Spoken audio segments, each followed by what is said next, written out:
This screencast is going to teach you how to add and subtract mixed numbers. So the steps are listed on the screen, so make sure that you write those down so that you have them somewhere that you can refer to them later on in order to practice correctly. So let's go ahead and take a look at our first example.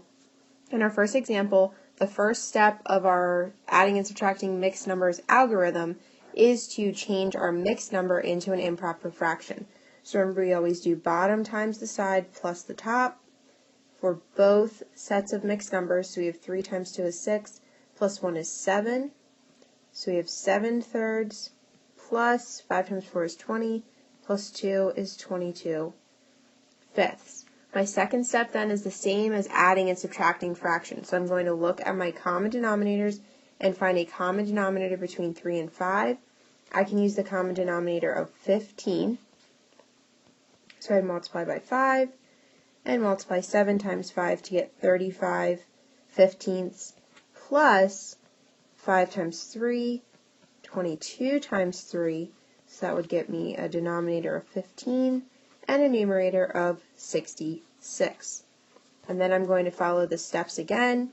After finding my new equivalent fractions using my common denominator, I'm going to add the numerators and keep the denominators or the denominator the same. So once I add 35 plus 66, I get 101. So I have 101/15. That's not my final answer. When we have our final step of writing our final answer in simplest form, that also means that we have to take that improper fraction and change it into a mixed number. So I'm going to take a look at how many times 15 can go into 101. 15 can go in 6 times. 15 times 6 gets me to 90. So that means that I have 11 left over. So my final answer would be 6 and 11/15. Notice that this mixed number is in simplest form because I cannot reduce the fraction of 11/15 any further than it already is. So once again, my final answer for this problem would be 6 and 11/15. Let's go ahead and take a look at a subtraction mixed number example. So once again, I'm going to follow the exact same steps or algorithm for when I added my mixed numbers. So I'm going to change my fractions or my mixed numbers into improper fractions. Bottom times the side plus the top. 3 times 5 is 15, plus 2 is 17/3, minus 9/4. Taking a look at my denominators, I know that I can use the common denominator of 12. So 3 times 4, 17 times 4, which is 68. 9 times 3, because I'm multiplying 4 times 3 to get to 12. 9 times 3 is 27. When I go ahead and subtract 68 and 27, I get 41/12. Once again, this is an improper fraction, so I'm going to have to change it into a mixed number. I know that 12 can go into 41 3 times, getting me to 36, and then 41 minus 36 is 5. So I have 3 and 5/12 as my final answer. Once again, 5/12 is in simplest form, so I cannot reduce my fraction or my mixed number any more than it already is. Let's take another look at an adding mixed number problem. So we're going to go ahead and do our bottom times the side plus the top.